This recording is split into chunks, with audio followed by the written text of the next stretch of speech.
Should you make your child eat their vegetables?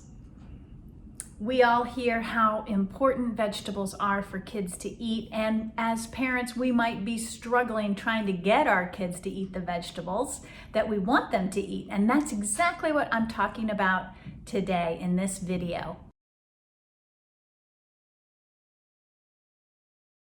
I'll talk about the downsides of making your kid eat vegetables, such as creating a battlefield at the table, disturbing your child's self-regulation, changing your child's food preferences, and ultimately, perhaps negatively impacting your child's relationship with food.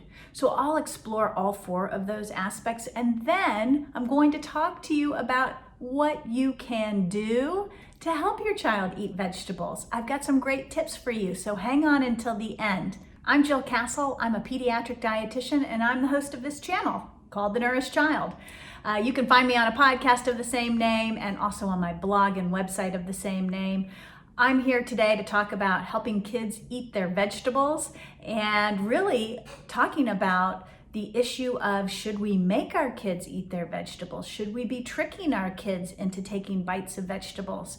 And to really kind of step back and reflect on what is our goal here and how can we do it in a way that does not disturb our children's natural development with food. If this is your first time here, give me a like or make a comment below. I'd love to say hello, and I'd love for you to subscribe to this channel.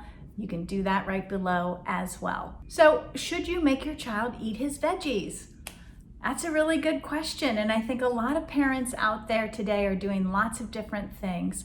I think we all can recognize and acknowledge that vegetables are a healthy part of a healthy diet, and they provide a lot of nutrients such as vitamin A and fiber that help our children have a solid, secure immune system and get all of those things in their diet, or get some of those things in their diet that we know is so important for them to have to be healthy. Now, vegetables are probably one of the hardest things for parents to get their kids to eat. And that's kind of a natural thing because vegetables tend to be bitter. And if you've watched some of my other videos in the past, particularly those videos about infants, you know that children and their taste buds have to sort of evolve, and they need to learn about flavor. Babies are born with an innate preference for sweet and fat, and by 6 months they actually can learn to like salty flavors. But things like umami and bitter flavors, oftentimes which are found in vegetables, that's a learned preference, that's a learned liking. And so how do we get kids to like those flavors? We have to offer those vegetables quite a bit.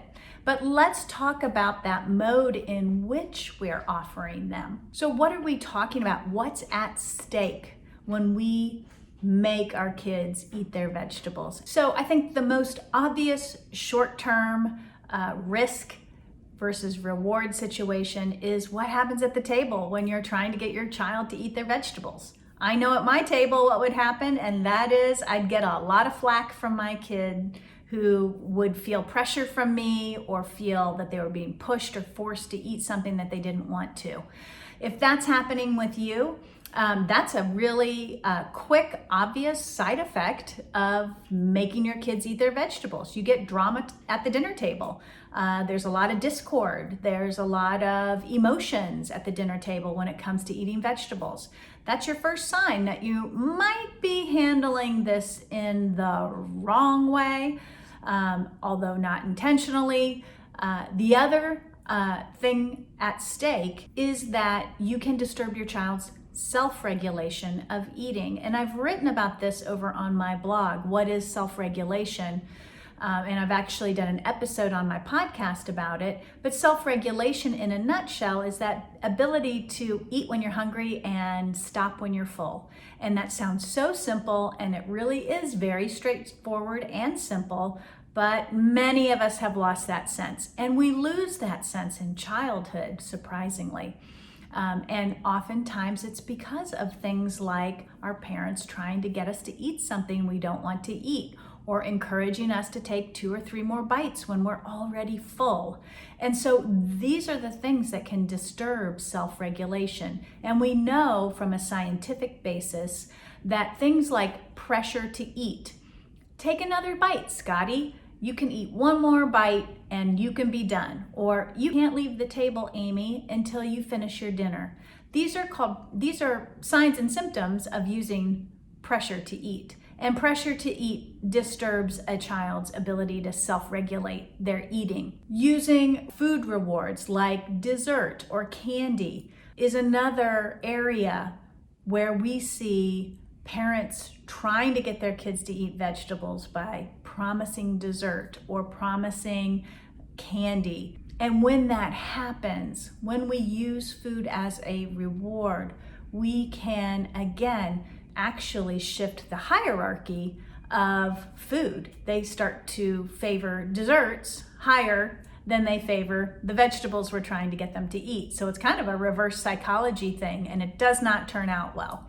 So bribing or rewarding your child with dessert or candy is not the way to go to get your child to eat their vegetables. In fact, it might work in the short term, but in the long run, it can really disturb their food preference values and their self-regulation. And last, threatening your child or punishing him because he doesn't eat his vegetables or finish them or try a new one. Again, no bueno. That's not going to help your child learn to like vegetables. It's only going to make this more difficult for you and for your child. And it potentially can lead your child to not liking vegetables, not ever wanting to try them or eat them, and even worse, having a weird, disturbed relationship with food because of all of this drama and this pressure and pushing and punishing around food. So with that said, I want to just say, we don't have to do that. We don't have to make our kids eat vegetables. In fact, I would posit that this idea of getting our kids to eat, the idea that our goal as parents is to get our child to eat a particular vegetable or a certain amount of food, that is a goal that is misinformed, and it's not a good goal. So our goal in terms of our children's eating, our goal is to, we have personal goals as parents, which is to serve up those nutritious, well-balanced meals, and yes, get vegetables on the table day in and day out, because again, we can't teach our children to like those things if they never show up. So that's a personal goal as a parent. But our goal for our children is really to get them to have a healthy relationship with food, enjoy eating, be open and adventurous to try all kinds of different foods, including vegetables. And so that's a realistic goal. Not this goal of, I need to get my kid to eat broccoli this week, and I'll do anything to get him to eat it. That's not a good goal. So you might be thinking, well, gee, Jill, how do I even do this then if I'm not supposed to pressure my kid, and I'm not supposed to use dessert, and I'm not supposed to threaten or punish or manipulate? How am I going to get this to work? That's a really good question. So let's dive into that. So number 1, you have to serve the vegetables, whether it is a bowl of baby carrots at the dinner table or a full-on chef salad or roasted broccoli. You got to get the vegetables on the table. What I would advise for you is I want your mental thinking about this to change a little bit, because you're not doing this for your children, although you are. I want you to think about getting vegetables on the table for you and your partner, for the adults at the table. And so that's how I think about it. When my children were little, I was like, well, I want asparagus tonight and I want to have a nice salad with dinner. And so I made those things with me in mind, and they were automatically on the table for my kids to have the opportunity to take part in those vegetables. When you serve yourself, and your mindset is in serving yourself the nutritious, delicious foods that you want to eat, they will be available for your children as well. Number 2, you have to model eating vegetables. Even if you don't like vegetables yourself, you need to fake it until you make it. I had this with my own husband, who I love and adore, but he's not a huge vegetable fan. There are certain vegetables he just is not interested in eating. Mushrooms, for one. Not gonna get him to eat that. But he'll eat broccoli and he'll eat salads, and he eats a lot of different vegetables. But we did not limit our children to the vegetables that only my husband would eat. We ate all kinds of vegetables, and he, being the role model and taking on that role model job, he faked it for my kids' sake. So he would put a small amount of the vegetables he did not like on his plate, and he would take a bite or two, because role modeling for your children is so very important. Number 3, no bribes. We don't want to say you can have dessert if you eat your vegetables. We don't want to set up that dynamic. We actually want to keep food pretty neutral. We want to, if you can, keep vegetables and sweets on the same playing field. Not one is better than the other. I mean, we know as adults that vegetables are more nutritious than desserts, but to kids, desserts taste better than vegetables. And so for kids, if we reinforce the sweets taste better than vegetables, guess what happens? They prefer the sweets. And so we need to keep vegetables and sweets on the same playing field. So that basically means that we don't tie eating vegetables to the reward of getting to eat a dessert. You're either serving dessert or you're not serving dessert. Nobody has to perform to be able to eat dessert. And so that's what I want you to do. I don't want you to use rewards or bribes. I want you to just, if you decide you're serving dessert, everybody can have dessert no matter what or how much of their dinner they eat. Think about that one. Number 5, be neutral about food. Even if you don't personally feel neutral about food, for your children who are learning about all foods and have no preconceived biases, we want to keep them very open to lots of different foods. We don't want to say things like, oh, that's disgusting, don't eat that. We don't want to say those things because we're then passing our bias on to our children. We want our children to experience food and make their own decisions about food. Equally, we don't want to say things like, oh, don't eat that, it's toxic. Food isn't toxic. I mean, I guess if it's loaded with botulism, it's toxic, but generally food is not toxic. And so being more neutral about food and less opinionated, allowing your child to just have an experience with food, taste it, touch it, cook with it, just having those experiences, and then let your child make his decision. Let your child form his own opinions about food. Number 6, create a positive mealtime environment. And what does that mean? It means that when everybody comes to the table, it's a nice, pleasant place to be. There's no getting in trouble. There's no outbursts of anger. There's no punishment. Your child, if he doesn't want to eat, it's okay. He doesn't have to eat.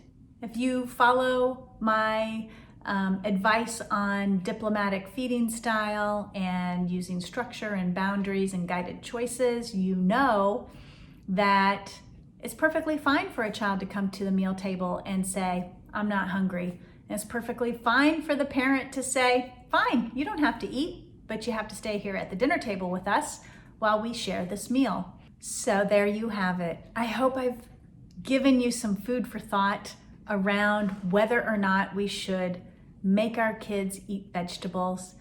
I personally don't think we should.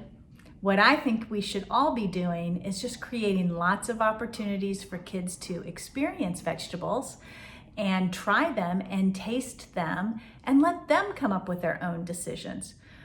One thing that I think helps a lot of parents is just, if you think about what your job is, which is just to get that nutritious, balanced meal on the table. Your job is done after that. Then it's your child's job to navigate all that food, experiment, taste, try, eat, don't eat. All of that is your child's navigating those opportunities and those foods. So it's easier as a parent when we do our job and we just say, okay, food's on the table, I'm gonna sit down and enjoy my meal. Then you can do all that role modeling and all those other things we talked about.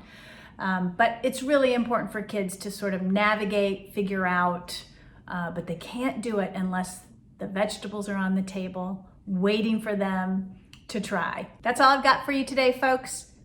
I hope you enjoyed it. Be sure to subscribe to the channel below. Give me a like if you liked this content, and definitely post some comments. I'd love to have a conversation about this. Are you making your child eat vegetables at dinner time?